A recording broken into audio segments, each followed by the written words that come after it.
Afternoon, folks. I'm Dave Canterbury with Reliance Outfitters in the Pathfinder School, and I'm down here at the Pathfinder Outdoor Classroom sorting and separating this last weekend's picks.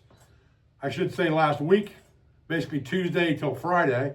My wife and I have been running 5-6 states kind of in circular fashion, doing some things that I had appointments to take care of along the way, but also stopping to chase history, as it were. A lot of this merchandise is going to go to my Etsy store. Some of it will go to my eBay. They're both called Vintage Camp and Trail. So whether you go to eBay or Etsy, you search Vintage Camp and Trail, those are my stores. What I wanted to show you today was, I did shoot some footage inside buildings. However, I had some problems with that the last time because they always have music playing inside these places. And that negates any monetization of your video because it's a copyright of the music. So what I did was, I only shot in places that didn't have music in them, but I want to show you some of my favorite picks. I can't show you everything one by one because there's 100 pieces on this table most likely, but we'll talk about some of the things in bulk. We'll talk about things I think you'd be interested in that may be historically different that you may not have seen or you may not know about. Things that I think are unique, and that's why I bought them. And then we'll talk about some things that maybe where they're going to go, whether they're going to go to Etsy or whether they're going to eBay, because there's a difference. I decide where I'm going to put things based on a couple things: how rare they are, how much they're worth, and those type things. So stay with me. We'll get started on this table of beautiful historic items.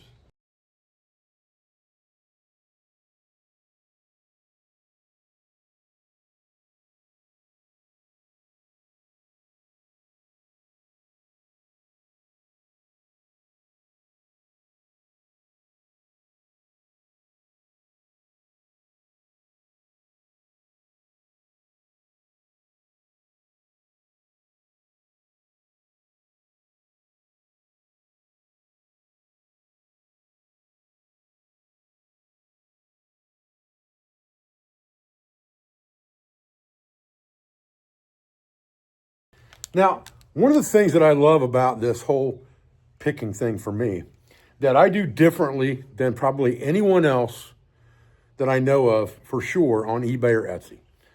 What I do is I will sometimes pick pieces that go together to build a kit, like a trucker's kit of a certain period, or an outdoorsman's outfit from a certain period, or things that go together. Let me give you an example of that today, okay? So this fishing rod is a very, very old fishing rod that you would just connect a reel to with a very simple screw mechanism. All right, the model on this thing, in case you want to look it up, and I can tell you, I only saw a picture of one of these on the internet today. It's called the Sport King Model 155R. And this one is in almost perfect condition. The handle's tight, the butt cap is tight, nothing is oxidized on the handle or anything like that. It has all of the 3 eyes on it, and it's an extendable steel rod. I showed one of these in a video not long ago, but this one's an even better example of that. This one's an older example of that, okay? And so what I did was, after I found this rod, I started searching for other things, right? And that's how I kind of do things. That's why I kind of circle around when I'm doing things, because I remember where I saw things and go back. So I have a 1912 model Shakespeare. I'm sorry, is it 1912? Excuse me, that's 1920. 1912 model Shakespeare level wind reel here. And it fits perfect on this rod, which now gives you a period correct fishing setup for the 19s, okay? To go with that, I buy lots of these small oilers like this, these 1-drop oilers, and they're really cool because they're made out of a thin steel, thin gauge like a chrome, and they have 2 caps on them. One cap comes off here and basically is your fill.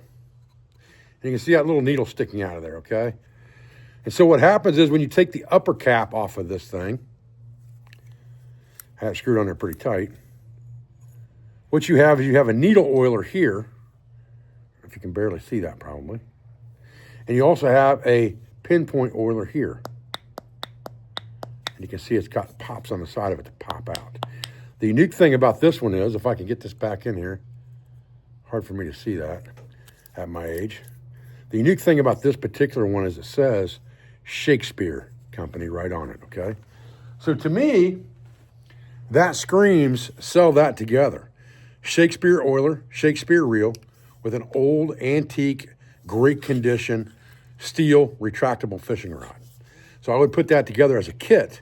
If I found something else that went with that kit, I may throw it in there as well. That's kind of the way I think about things when I'm putting them together and buying things to resell them or get sportsmen set up with a kit that's period for what they're looking for. Okay, now, I got a couple really interesting things. So I want to show you guys multiple things today. I got my glasses on so I can see what I'm doing, all right? Now, this pot is nothing new. I've shown these a lot. I've sold dozens of these on my Etsy store. And this is just an aluminum camp coffee pot with no percolator inside of it at all. It's just a coffee pot with strainer holes in the spout, okay? This is the original, what's known as a Morse pot, okay? A Morse Kahansky pot, not the reproduction Morse pot. This was the original Morse pot. He used one of these to make the 2 kilogram survival kit pamphlet, I believe it was, in the video. This is the type pot he used. So a lot of people call this the Morse pot, okay? It's just a cowboy coffee pot. However, before Morse's time, there was what I would call the Kephart pot, okay? This is a Kephart pot. And if you look at any of the old books with Kephart, Camp Somewhere in front of a campfire, he has these old tin pots over his fire. Some of them are a little fancier than others. This is a very plain one, and I've sold quite a few of these on my Etsy store as well. This one is more fancy. It's a heavier gauge steel. It's got a nice wooden handle on the bail. It's got a wooden top on it, and it's got a heavy, thick lid on it as well. And it's nice, heavy sheet steel, okay? This one would be more money than a regular Kephart pot, but those are what I would call a Kephart pot for camping, okay? So I want to kind of show you that today and show you the difference in what I call a Kephart pot and what I would call a Morse pot, or what people might think of as a camping pot, older or newer. So your Morse pot, you know, is good anytime, right? Doesn't matter. 60s, 70s, 50s, probably even back that far and all the way to now, people carry the Morse pots. This type stuff here, this is 19 teens to 1930s, right? If you're doing that type of reenacting, this is what you want. Really not this, okay? Just a little educational value within the video for reenactors out there or people who are new to reenacting. Now, I really wanted to fill this video with some very unique things and some educational things. So I'm going to show you another piece that is period to the 19 teens, 20s time frame up to the 30s. That is fairly common to find in halfway decent condition, but very rare. In fact, it's the only one I've ever found exactly like this one, and that's why I want to show it to you. All right, so this beast is a 1 gallon liquid holding jug, okay? And it's called the Universal Gallon Jug by Landers Ferry. Patented March 13th, 1917. So made somewhere in that teens to 20s time frame, most likely. New Britain, Connecticut, okay? Now, these type containers are fairly common. They're very heavy because they're lined with porcelain to keep the liquid cold or hot that you put inside them. They're really made for car camping, okay? However, this one is unique, and I'll show you why. All right, so this particular one, most of these had a screw lid that you took the lid off and it became a cup. This is the only one I've ever seen that had butterfly handles on the lid, all right? But that's not even the big surprise. When you take that off, there is the 1, 2, all the butterfly handles, 3, 4 nesting cups in that lid. And then the gasket is really, really good in that thing. The top is really good on it. The inside porcelain is almost perfect inside there. Well, it is perfect, actually. There's nothing wrong with that porcelain inside there whatsoever. This thing is in fantastic shape, and it's kind of a dark green black color. I don't know if I'm even going to sell this or not. I may keep this one. If I did sell this one, it would definitely be sold for over $100. But I may keep it just because it's so unique. I would say this may have been used on a railroad somewhere or something because of all the nesting cups for the workers. And then the last one screws on to hold everything together, okay? Very, very beautiful example of history right there. All right, this is an old sleeping bag. It's got a Talon zipper on it. And it's got a label on it that says Sun 10 Lubert Company, from an old tent and awning company, made from 100% wool waste, 14 pounds. And it is a solid wool snap-in sleeping bag, and it's full length, and it's in really, really, really good shape.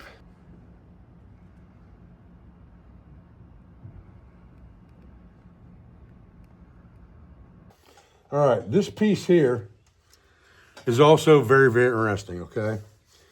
This is a folding candle lantern, similar to the Stonebridge folding lantern, except I'm pretty sure this one was not made in the US. It was probably made in France or something like that, and dates back into the 19 teens or earlier. And the way this worked was you would unfold it. It has a clasp on it, just like the Stonebridge lantern does. But instead of unfolding into a square box, this one unfolds into triangle fashion. And the top goes up and the bottom goes down like this. Now, once you fold this together, what you would do is you've got tabs on here that turn sideways and lock inside here. You can see that tab. You turn that tab sideways and that locks it in place, okay? And that's your bottom where your candle goes. And it's your door that you can open to replace that candle. And you have a top vent that does exactly the same thing. Your vented top has that same turning key in it to lock it together, and then a hanger for the lantern itself. And this is your door you'd open for your candle, and you slide this stay up and down. And when you close this thing here, you line those two holes up, and you slide that wire up inside there, very much like a backpack. It needs to be oiled, right? There it goes. And you got butterfly handles on the back side here so that you can carry this candle lantern if you want to.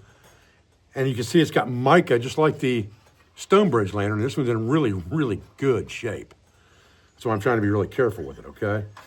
And it's a hanging lantern or a carryable lantern that will fold down so that you can put this thing into a backpack if you want to. Just by unlocking your tabs, taking everything out, just like that, and folding your pieces inside, and then folding this back on itself just like this. Drop your butterfly handles down. Slide that up just a little bit so it's even with the legs there. And then this would fold over and lock your pieces together like this. So you had a flat package that you were carrying inside of a backpack. Pretty amazing piece of history right there. Beautiful, beautiful piece. This will definitely be on my eBay probably tomorrow or the next day. It'll have a buy it now price, but I'll also probably let it bid out if it does not get bought now at the price I set on it, because it's probably going to be $125 will probably be my buy it now price for this piece. Okay, there's a couple more really oddball pieces I want to show you here that are really cool. So this is an old drawing compass, a very old one, and it's very articulate. It's got 3 or 4 articulating pieces inside of it. This is probably from the early 1900s, if I had to guess. I don't see any date on it. It was made in New York, but it's in inches, and I don't see any date on it anywhere. However, this one is much older, okay? This one has a screw top on it to release it so that you screw here and it spreads it out, okay? It spreads 2 legs out. Now, here's the key to this piece. it has two legs that pop in two different directions, very much like the old screwdrivers did. And this one actually has a fountain pen tip on it.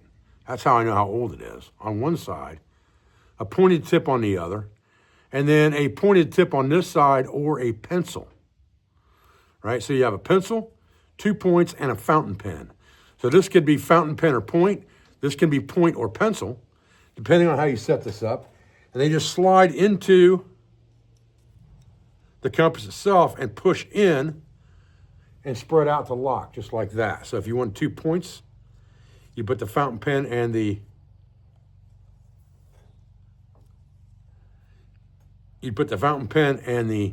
pencil in, and then you've got 2 points there. And again, it's adjustable with the screw to open or close the device. This is probably mid-1800s, Civil War time frame, probably, if I had to guess. I could have seen some commander with this at his desk mapping out his next attack with this protractor. So this is a very cool piece of history. And again, this will probably be on my Etsy store as well. It does have something written on it that I can't see. Might even be a date. If I can blow that up for my Etsy store, I will. This will probably be on my Etsy store. I put a lot of the smalls on my Etsy store. Okay. Really cool stuff in here, but man, this guy is high priced. His prices are out of this world in this place. But he does have some cool stuff, beyond the shadow of a doubt.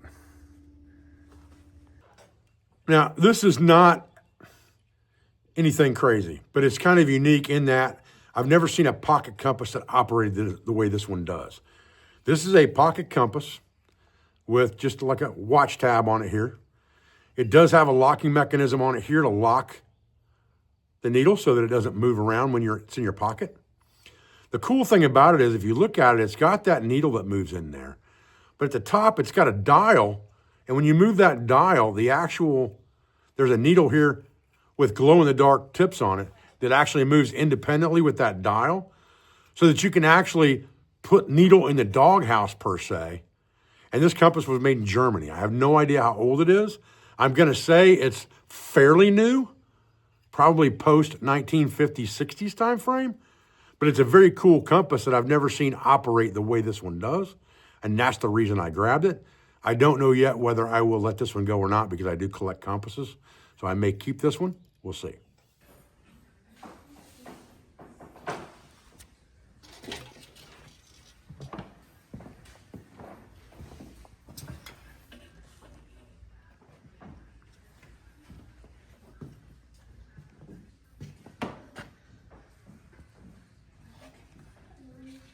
All right. I want to show you one more really neat piece, then we'll kind of fly through a few things real quick for you here, okay? But I want to show you something else that I thought was really cool. This little thing right here, this metal box, I'm going to open this thing up and show you how it works, and then you can try to figure out what it is before I tell you, okay?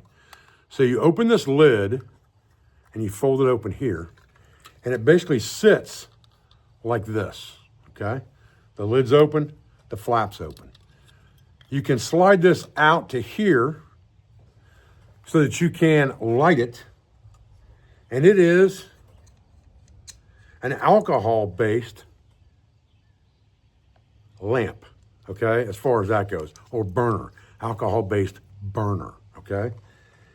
And it sits here. Now, when you light it, when you light this, what this was built for is you would shove this inside once it was lit, and there's a tray up here in the top that was made for sterilizing needles. However, think about the other applications for this as far as just a burner goes, because that could be kerosene, not alcohol if you wanted it to be, and it wouldn't matter, it would still burn, okay? That could be just a small travel lantern, like a hobo-style lantern, that all folds up into its own box. Takes up very little room. It says USA, MD, medical doctor, Pioneer, New York, New York on it, okay? But it is for sterilizing needles, as I said, but there's no reason it couldn't be used for a pocket light source as well. Again, you know, when you see something you've never seen before and it's cheap enough for you to buy it, you buy it. Whether this will go to my Etsy or my eBay, I can't answer that yet. It may, but it's very cool. I want to show it to you. Okay, so we'll kind of whiz around the table here for a minute. I got a couple other things I want to show you. Got lots of cold handle skillets there.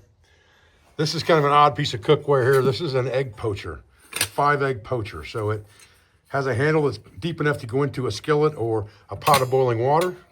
And this releases the poached eggs when they're done. Pretty cool piece of history there.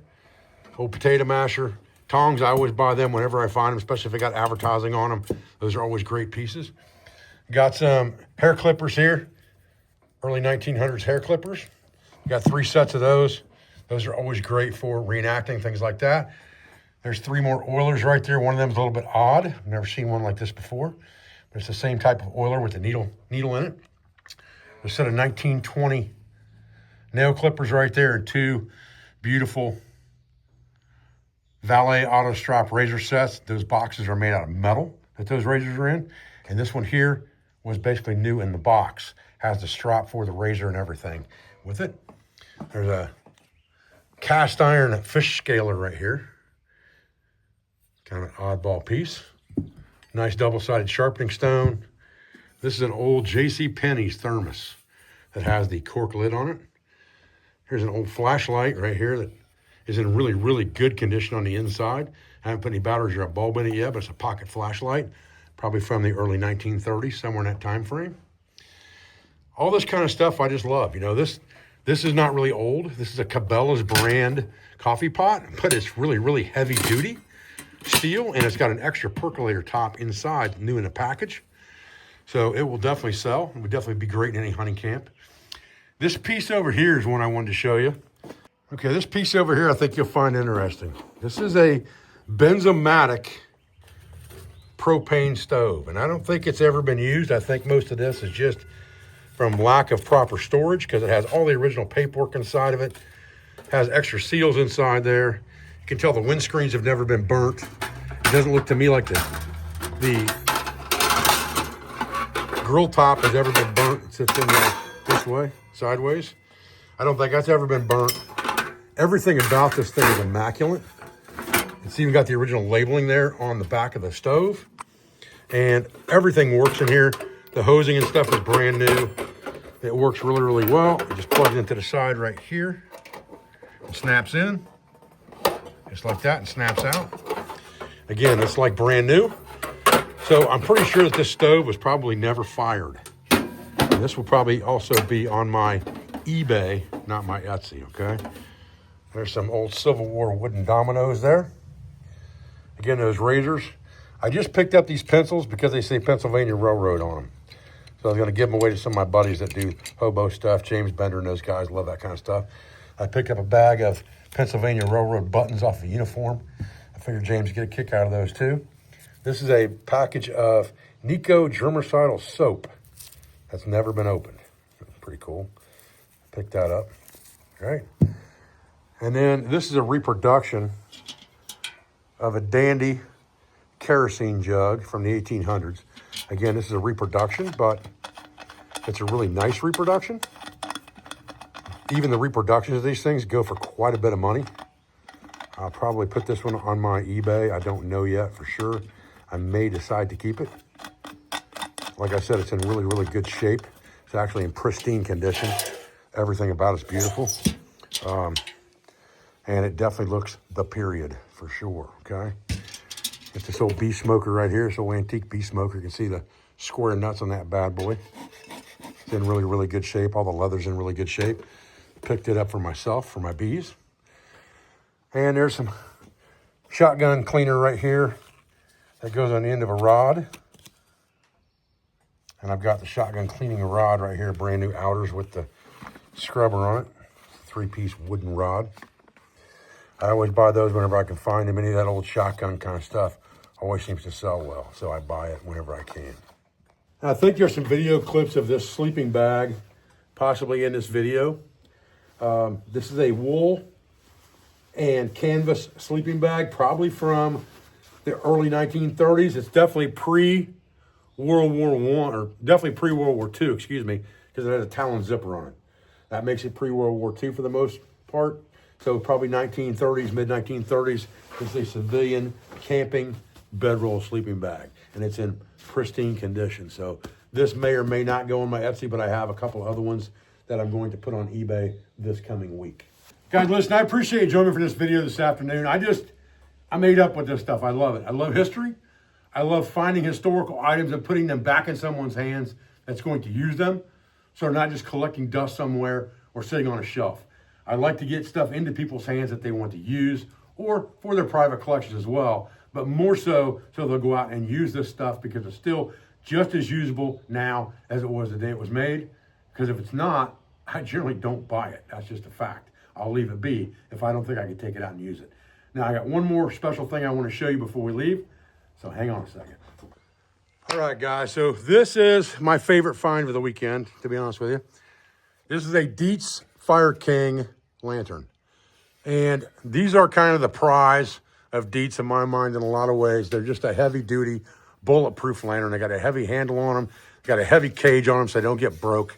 They were made for fire, okay, for firehouses, firefighting back in the day. Now, the cool thing about this is they're a little bit different than most lanterns, the way they open and things. Because you've got this cage on here, you've got to open this cage up in order to get into this lantern. And you've got a button here at the top that you push to slide your globe up and expose your burner so that you can light it. And then you can push that back down on top, drop the cage back down,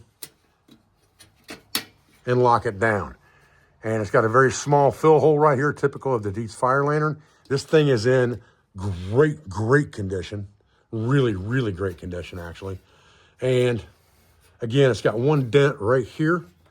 But other than that, this thing is almost pristine. I love it.